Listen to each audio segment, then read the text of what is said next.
नमस्कार दोस्तों, मैं राजू कुमार बैस आपके ऑनलाइन क्लास में आज फिर स्वागत करता हूँ। आज मैं ज्योग्राफी का एक ऐसा टॉपिक लेके आया हूँ जो आपके एग्जाम के दृष्टिकोण से बहुत ही कंपल्सरी यानी कि इम्पोर्टेंट है। आज हम बात करेंगे पृथ्वी की आंतरिक संरचना। बच्चों, मित्रों, मेरे दोस्तों, मैं आपको एक बात बताना चाहता हूं कि आप ऐसे बहुत सारे वीडियो देखे होंगे, लेकिन मेरा मकसद क्या है? आपको रट्टा मरवाना नहीं। मेरा मकसद है कि आपके दिमाग में मेरी बात बैठ जाए, यानी कि जो मैं पढ़ाऊं वो आपको बिल्कुल समझ में आ जाए। यानी कि हम छोटे छोटे पॉइंट को आपके पास पहुंचाना चाहते हैं। तो आइए आज के वीडियो में हम शुरू करते हैं भूगोल का पृथ्वी की आंतरिक संरचना। मित्रों, हमारी पृथ्वी की जब उत्पत्ति हुई थी तो उस समय हमारी पृथ्वी दहकते हुए आग के गोले के समान थी। लाखों करोड़ों वर्ष बीतने के बाद आज हमारी पृथ्वी वर्तमान अवस्था में आई। तो हम यह जानने की कोशिश करेंगे कि जो हमारी पृथ्वी है, क्या जैसे हमारे ऊपर से जो दिखाई देती है क्या वैसा ही भूभाग है, या पृथ्वी के आंतरिक भाग का जो पदार्थ है वह कुछ दूसरा है। तो आइए जानने की कोशिश करते हैं कि हमारी पृथ्वी अंदर से कैसी है। तो पृथ्वी की आंतरिक संरचना के बारे में हम पढ़ते हैं। तो पृथ्वी की आंतरिक संरचना या भूगर्भ की आंतरिक संरचना। तो भूगर्भ की आंतरिक संरचना या भूगर्भ की जानकारी के साधन या पृथ्वी की आंतरिक संरचना संबंधी प्रमाण, ऐसे क्या क्या साधन है, ऐसे क्या क्या प्रमाण है, ऐसे क्या क्या स्रोत है जिसको पढ़ने के बाद या जिनको जानने के बाद हम यह बता सकते हैं कि हमारी पृथ्वी का आंतरिक भाग कैसा है। तो देर न करते हुए हम सीधे टॉपिक पे चलते हैं, क्योंकि मेरा मकसद है मेरी छोटी से छोटी बात आपके दिमाग तक पहुंचे, आप उस शब्द को समझ जाएं जो हम पढ़ाना चाहते हैं। तो पहला पॉइंट हम देखिए, पृथ्वी की आंतरिक संरचना संबंधी प्रमाणों को हम दो भागों में बांटते हैं। पहला भाग है हमारा अप्राकृतिक साधन या स्रोत या प्रमाण। ध्यान दीजिएगा, दो भागों में बांटते हैं पृथ्वी की आंतरिक संरचना संबंधी प्रमाणों को। पहला है अप्राकृतिक साधन या स्रोत या प्रमाण, दूसरा है प्राकृतिक साधन या प्रत्यक्ष स्रोत या प्रमाण। तो हम पहले साधन के बारे में जानते हैं, अप्राकृतिक साधन या स्रोत या प्रमाण। तो अप्राकृतिक साधन के अंतर्गत हमारा पहला पॉइंट आता है घनत्व पर आधारित प्रमाण। दोस्तों, पृथ्वी की आंतरिक संरचना के बारे में हम पहले प्रमाण के अंतर्गत पढ़ रहे हैं, घनत्व पर आधारित प्रमाण। तो घनत्व के आधार पर भी हम बता सकते हैं या हम जान सकते हैं कि हमारी पृथ्वी का आंतरिक भाग कैसा है या कैसा होगा। तो घनत्व के आधार पर हम देखिए, आपको छोटे से चित्र के बारे में आपको समझाना चाहते हैं। ये हमारी क्या है? पृथ्वी, अर्थ, यानी क्या है? पृथ्वी। इस पृथ्वी का यह आपका ऊपरी वाला भाग है, यानी कि भूपर्वतीय या क्रस्ट के नाम से जिसे हम जानते हैं। इस भूपर्वत यानी पृथ्वी की ऊपरी सतह का घनत्व कितना है? 2.4 से 2.7। आपको मैं बताना चाहता हूं कि जो यह पृथ्वी का ऊपरी भाग, यह अधिक से अधिक अवसादी शैलों से बना है, जिसका घनत्व बहुत ही कम होता है। यह ठोस किंतु इसका घनत्व कम होता है।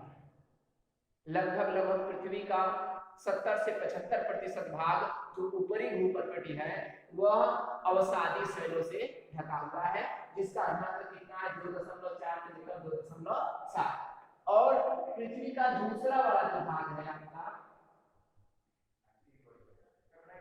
दूसरा वाला भाग जो है, इसका घनत्व जैसे जैसे हम धरातल के अंदर की तरफ जाते हैं वैसे वैसे पृथ्वी के आंतरिक भाग का घनत्व बढ़ता चला जाता है। दूसरा यानी कि आग्नेय यहाँ पर हमने इसलिए लिखा है क्योंकि जो सीमा के भाग है, ऊपर वाला सियाल, फिर सीमा, फिर नीचे, तो सियाल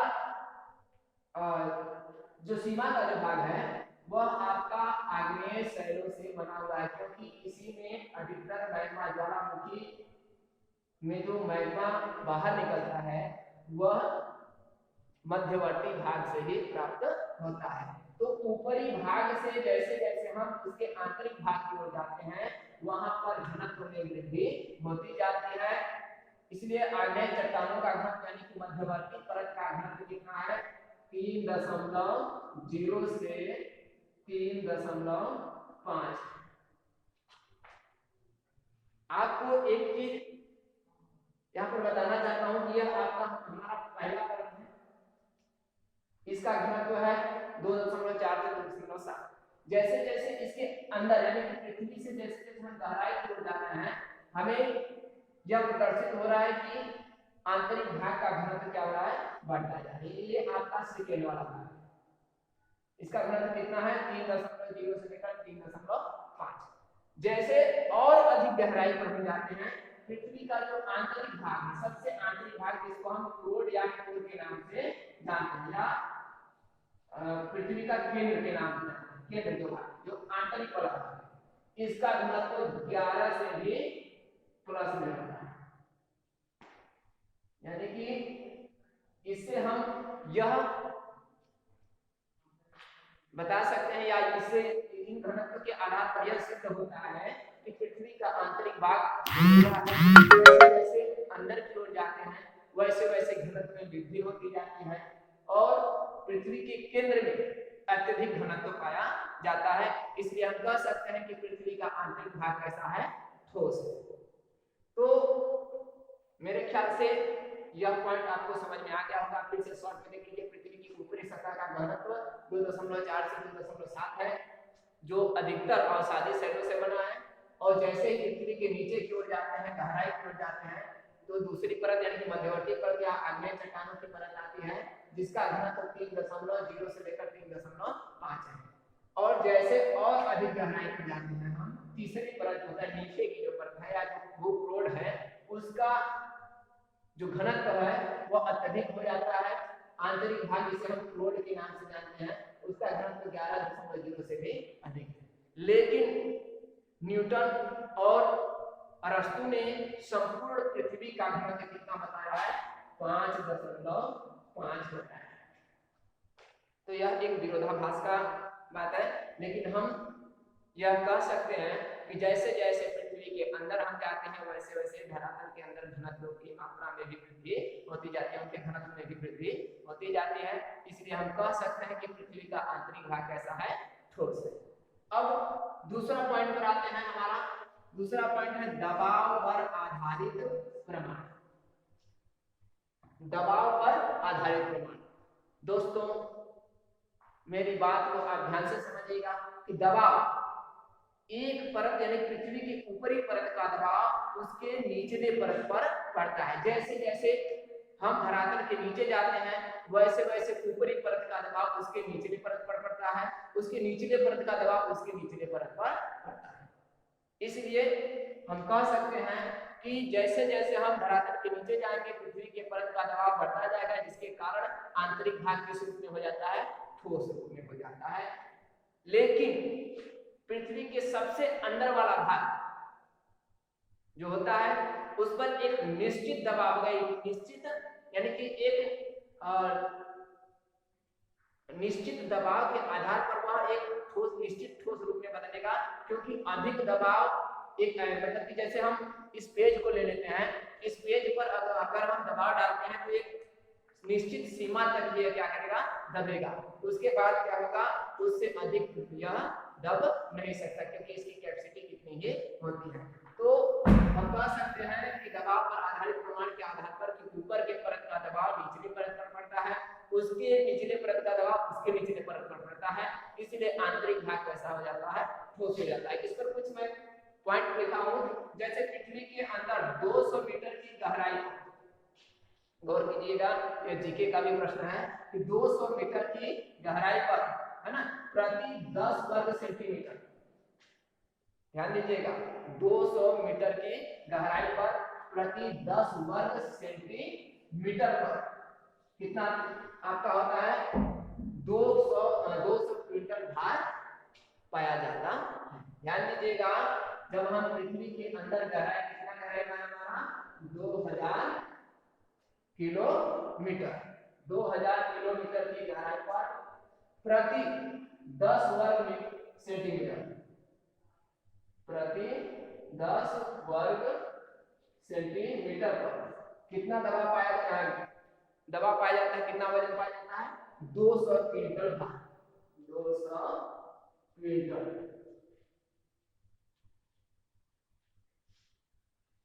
भार पाया जाता है। अब जैसे और अधिक गहराई पर जाते हैं तो पृथ्वी के केंद्र में, पृथ्वी के केंद्र में यह भार बढ़कर 200 क्विंटल से यह बढ़कर कितना हो जाता है? लगभग 7 से 9 लाख क्विंटल भार बढ़ जाता है। तो इससे यह प्रमाणित होता है कि पृथ्वी पर ऊपर वाले परत का भार उसके नीचे वाले परत पर पड़ता है और उसके नीचे वाले परत का भार उसके नीचे वाले परत पर पड़ता है। अर्थात पृथ्वी का आंतरिक भाग कैसा है? ठोस है। यह किस आधार पर प्रमाणित होता है? दबाव पर आधारित। ठीक है, अब हम आगे चलते हैं। तीसरा पॉइंट है हमारा तापमान पर आधारित प्रमाण। अब तक हमने पढ़ा था कि पृथ्वी कैसी है? ठोस है। किस आधार पर? घनत्व के आधार पर, दबाव के आधार पर। लेकिन तापमान के आधार पर जो प्रमाण है वह हमें कुछ अलग बताता है। तापमान के आधार पर हमें यह पता चलता है कि हमारी पृथ्वी का आंतरिक भाग ठोस न होकर के वह द्रव अवस्था में, यानी कि पिघला हुआ अवस्था में, तारकोल की अवस्था में। कैसे है?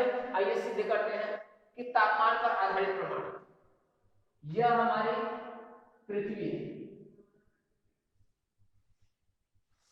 यह पृथ्वी का आंतरिक भाग है, जिसे हम जैसे कि एक शेप में निकाल लेते हैं। अब हम देखते हैं कि धरातल के अंदर यह क्या है आपका? भूपर्वतीय, यानी कि ऊपरी परत। जैसे जैसे हम पृथ्वी के अंदर जाते हैं क्या प्रभाव पड़ता है? किस पर? तापमान पर। तो आपको यह पता होना चाहिए कि धरातल के नीचे प्रति 32 मीटर की गहराई पर 1 डिग्री सेंटीग्रेड तापमान क्या होता है? बढ़ जाता है। और यही तापमान बढ़ने का दर लगातार जारी रहता है। जैसे जैसे हम अगर 1 किलोमीटर की गहराई पर जाते हैं तो यह बढ़कर कितना हो जाता है? लगभग 31 से लेकर 32 डिग्री सेंटीग्रेड तापमान बढ़ जाता है। ऐसे ही यह वृद्धि दर जारी रहता है लगातार। और जैसे जैसे अत्यधिक, यानी कि लगभग 90 से लेकर 97 किलोमीटर की गहराई पर धरातल में इतना ज्यादा तापमान बढ़ जाता है, धरातल के अंदर इतना ज्यादा तापमान हो जाता है कि वहां पर कोई भी शैल या चट्टान या पदार्थ ठोस अवस्था में नहीं रह सकता। इसलिए जो पृथ्वी का आंतरिक भाग है वह किस अवस्था में पाया जाता है? द्रव अवस्था में पाया जाता है। किस अवस्था में दोस्तों? द्रव अवस्था में पाया जाता है। क्यों? क्योंकि धरातल के नीचे प्रति 32 मीटर की गहराई पर 1 डिग्री सेंटीग्रेड तापमान बढ़ जाता है। यही तापमान लगातार बढ़ता रहता है और 90 से लेकर 97 किलोमीटर की गहराई पर इतना ज्यादा तापमान हो जाता है कि कोई भी शैल होता है वह ठोस अवस्था में नहीं रहता है और वह द्रव अवस्था में परिवर्तित हो जाता है। इसका प्रमाण हमें ज्वालामुखी से निकलने वाले मैग्मा या लावा से प्राप्त होता है। तो तापमान पर आधारित जो प्रमाण है, इससे क्या सिद्ध होता है कि हमारी पृथ्वी का जो आंतरिक भाग है वह कैसा है? ठोस न होकर के क्या है? द्रव अवस्था में पाया जाता है। चलिए दोस्तों आगे चलते हैं। आगे चलते हैं, अगला पॉइंट है हमारा गुरुत्वाकर्षण पर आधारित प्रमाण। दोस्तों गुरुत्वाकर्षण पर आधारित प्रमाण क्या को बताने से पहले मैं आपको बता देना चाहता हूं कि गुरुत्वाकर्षण बल होता क्या है। गुरुत्वाकर्षण बल वह बल होता है जो किसी भी वस्तु या पदार्थ को अपनी ओर आकर्षित करता है। हमारी पृथ्वी चारों तरफ से क्या है, यानी कि हमारे पृथ्वी लगभग गोल है, गोलार्धाकार है। अब कोई भी वस्तु को, जैसे आपके सामने देखिए मैं चाक फेंक रहा हूं और तुरंत नीचे की ओर आ रहा है, किस बल के कारण? गुरुत्वाकर्षण बल के कारण। तो गुरुत्वाकर्षण बल के आधार पर भी हम बता सकते हैं कि हमारी पृथ्वी का आंतरिक भाग कैसा है। आपको पता होना चाहिए कि जो ठोस भाग है या जिसमें अधिक पाई जाती है उसमें गुरुत्वाकर्षण बल अधिक होता है। तो हमारी जो पृथ्वी या इस पृथ्वी का जो बाहरी भाग वह लगभग भंगुर है, अधिकतर अवसादी शैलों से बना हुआ है। तो जैसे हम पृथ्वी के ऊपर यानी 0 किलोमीटर की गहराई पर रहते हैं तो वहां पर 980 सेंटीमीटर प्रति सेकंड गुरुत्वीय त्वरण पाया जाता है। जैसे जैसे हम इस धरातल के अंदर पहुंचते हैं वैसे वैसे गुरुत्वीय त्वरण बढ़ता चला जाता है। जब हम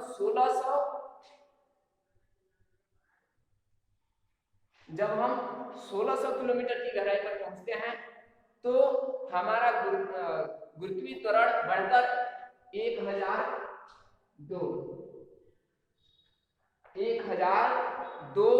सेंटीमीटर प्रति, जब हम 1600 किलोमीटर की गहराई पर पहुंचते हैं तो हमारा गुरुत्वीय त्वरण कितना हो जाता है? 1002 प्रति सेकेंड हो जाता है दोस्तों।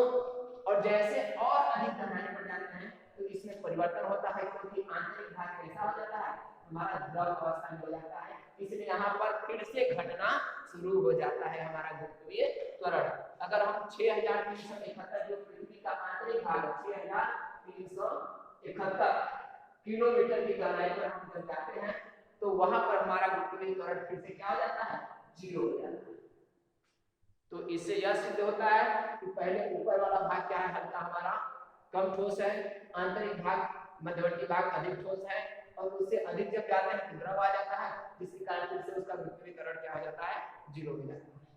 ठीक है दोस्तों, आगे चलते हैं, इस पॉइंट को यहीं समाप्त करते हैं, आगे चलते हैं अगला पॉइंट पे। अब हमारा पॉइंट आता है दूसरा। हमने पहले बताया था कि पृथ्वी की आंतरिक संरचना के बारे में जानकारी के स्रोत जो है, जो साधन है, उनको हम दो भागों में बांटते हैं। पहला था अप्राकृतिक साधन या स्रोत या प्रमाण, अब दूसरा है प्राकृतिक साधन या प्रत्यक्ष प्रमाण। इसको हम अप्रत्यक्ष प्रमाण के नाम से भी जानते हैं। अब है प्राकृतिक साधन या प्रत्यक्ष प्रमाण। इसके अंतर्गत हम दो भागों पर दो पॉइंट पर चर्चा करेंगे। पहला है ज्वालामुखी उद्गार। ज्वालामुखी उद्गार, ज्वालामुखी होता है, ज्वाला मतलब आग, मुखी मतलब मुख, यानी कि धरातल पर पाए जाने वाले एक ऐसा छिद्र या ऐसा विमान जिससे होकर धरातल के अंदर से या भूगर्भ से मैग्मा, लावा, धूल, डस्ट, कंकड़, जलवाष्प इत्यादि बाहर निकलता है। उसी मुख को, उसी केंद्र या विवर को हम ज्वालामुखी के नाम से जानते हैं। यानी कि धरातल के नीचे से, है ना, ज्वालामुखी नली के माध्यम से क्या होता है? जो विस्फोट होता है उसी से क्या होता है? ज्वालामुखी का निर्माण होता है। उसमें क्या निकलता है? आपका मैग्मा। मैग्मा क्या होता है? धरातल के अंदर जो पिघला हुआ पदार्थ होता है या चट्टानें होती हैं, वही क्या होता है? जब प्रेशर से या गैसों के साथ धरातल पर पृथ्वी की पपड़ी को तोड़ता हुआ बाहर निकलती हैं तो उसी को हम ज्वालामुखी के नाम से जानते हैं। और जब यह बाहर निकलती है तो इसके साथ साथ क्या होता है? जो बाहर या जो पदार्थ निकलता है यानी कि द्रव अवस्था में होता है, पिघला हुआ अवस्था में होता है। इससे यह प्रमाणित होता है कि हमारे धरातल का अंदर का भाग कैसा है? द्रव अवस्था में। क्यों? क्योंकि धरातल के नीचे जो क्या पाया जाता है? मैग्मा। यही मैग्मा जब धरातल के ऊपर आता है तो इसको क्या कहते हैं? लावा। जब सूखकर ठंडा हो जाता है तो इसे हम लावा कहते हैं। लेकिन जब ज्वालामुखी का उद्गार होता है तो यह निकलता है, वह किस अवस्था में रहता है? द्रव अवस्था में। इससे यह सिद्ध होता है कि हमारी पृथ्वी का आंतरिक भाग ठोस न होकर कैसा है? द्रव अवस्था में। तो मेरे ख्याल से ज्वालामुखी संबंधी प्रमाण को आप समझ गए। अब हम आगे चलते हैं, अगले पॉइंट पर चर्चा करते हैं। हमारा अगला भूकंप तरंगों पर आधारित प्रमाण। भूकंप क्या होता है? तो हम बता देना बताना चाहते हैं आपको कि भू मतलब पृथ्वी, कंप मतलब कंपन करना या हिलना।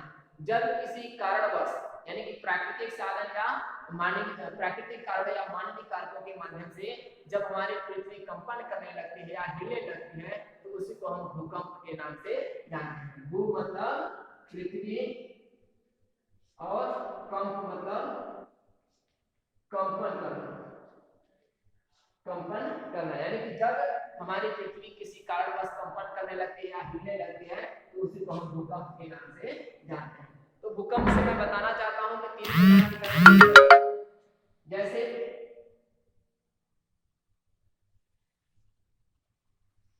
यह पृथ्वी हो गया, यहां से जब भूकंप उत्पन्न होता है धरातल के अंदर से तो इससे 3 प्रकार की तरंगे निकलती हैं। 3 प्रकार की तरंगे निकलती हैं। पहले तरंग को हम कहते हैं प्राथमिक तरंगे या पी लहर। प्राथमिक तरंगे या पी लहर या प्राइमरी वेव के नाम से जानते हैं। इसकी गति होती है आपका, सबसे ज्यादा गति होती है लगभग यह आपका 8 से लेकर 14 किलोमीटर प्रति सेकंड। इसकी विशेषता होती है कि यह ठोस, द्रव व गैस, गैस वैसे तो होता नहीं लगभग हम मान लेते हैं, यानी कि यह ठोस द्रव दोनों अवस्थाओं या गैसों में तीनों अवस्थाओं में यह प्रवेश कर जाती है। लेकिन जैसे ही यह ठोस ऊपरी भाग से नीचे की ओर जाती है, ठोस में पहुंचती है, इसकी गति बढ़ जाती है। लेकिन जैसे ही द्रव में आंतरिक भाग में पहुंचती है, इसकी गति कम हो जाती है और यह तिरछी होकर निकलती है। दूसरा है यश लहर या सेकेंडरी वेव। यश लहरें या सेकेंडरी वेव या द्वितीयक लहरें या आड़ी लहरें या गौड़ लहरें, इसे हम कई लहरों के नाम से जानते हैं। तो इसकी गति होती है 5 से 7 किलोमीटर प्रति सेकंड। और इसकी विशेषता क्या है कि यह ठोस में तीव्र गति से रहती है, ठोस में यह तीव्र गति से चलती है, लेकिन द्रव में क्या हो जाती है, द्रव में यह विलुप्त हो जाती है, यह प्रवेश नहीं कर पाती। तीसरा लहर है यल लहरें या धराती लहरें, लंग वेव जिसे हम कहते हैं, यल लहरें या धरातलीय लहरें। इसकी गति आपको कहीं कहीं 2 किलोमीटर प्रति सेकंड या कहीं कहीं 3 किलोमीटर प्रति सेकंड पाई जाती है। तो इससे यह प्रमाणित होता है, इन लहरों का अध्ययन करके हम यह बता सकते हैं कि जब भूकंप उत्पन्न होता है तो जो लहरें ठोस में और द्रव में तीनों में प्रवेश कर जाती हैं तो उन्हें हम प्राथमिक लहरों के नाम से जानते हैं। अब जब पृथ्वी के अंदर, जब हम पृथ्वी के आंतरिक भाग को पढ़ते हैं तो उसमें हमें एक चीज देखने को मिलता है कि जो ऐसे जैसे पृथ्वी जो भूकंप की तरंगें उत्पन्न होती हैं वह पृथ्वी के केंद्र यानी जो लहरें धरातल यानी प्राथमिक लहरों का जब हम अध्ययन करते हैं, यह जैसे ठोस में तो तीव्र गति से जाती है, लेकिन जैसे ही यह द्रव में पहुंचती है क्या हो जाती है, टेढ़ी हो जाती है। तो उससे यह हमें पता चलता है कि पृथ्वी का ऊपर वाला भाग यानी कि ठोस है और जैसे वह प्राथमिक लहरें तिरछी होती हैं तो हमें एहसास हो जाता है कि वह वहां पर द्रव अवस्था यानी कि पृथ्वी का आंतरिक भाग कैसा है, द्रव अवस्था में पाया जाता है। तो दोस्तों मेरे ख्याल से आपको यह समझ में आ गया होगा कि भूकंप क्या होता है, ज्वालामुखी क्या होता है और भूकंप से कितने प्रकार की तरंगें निकलती हैं, इन तरंगों की गति कितनी है और इन तरंगों के आधार पर हम कैसे समझ सकते हैं कि पृथ्वी का आंतरिक संरचना कैसा है। तो यह था आज का वीडियो जो था पृथ्वी की आंतरिक संरचना संबंधी प्रमाण या भूगर्भ की आंतरिक संरचना संबंधी प्रमाण या स्रोत या पृथ्वी के आंतरिक भाग के बारे में जानकारी देने वाले स्रोत। तो मैं आशा करता हूं कि यह वीडियो आपको अच्छा लगा होगा। लाइक करें, कमेंट करें और शेयर करें और मैं अगला दिन फिर आपके सामने एक नया वीडियो लेकर आऊंगा। दोस्तों अगर हम किसी कार्य को ठान लेते हैं या कुछ कार्य को करने के लिए अगर हमारे अंदर जुनून हो जाता है तो निश्चित ही हम उस लक्ष्य को प्राप्त करके कर सकते हैं। तो धन्यवाद दोस्तों, मैं राजू कुमार वैश्य फिर से आपका नया वीडियो लेकर धन्यवाद।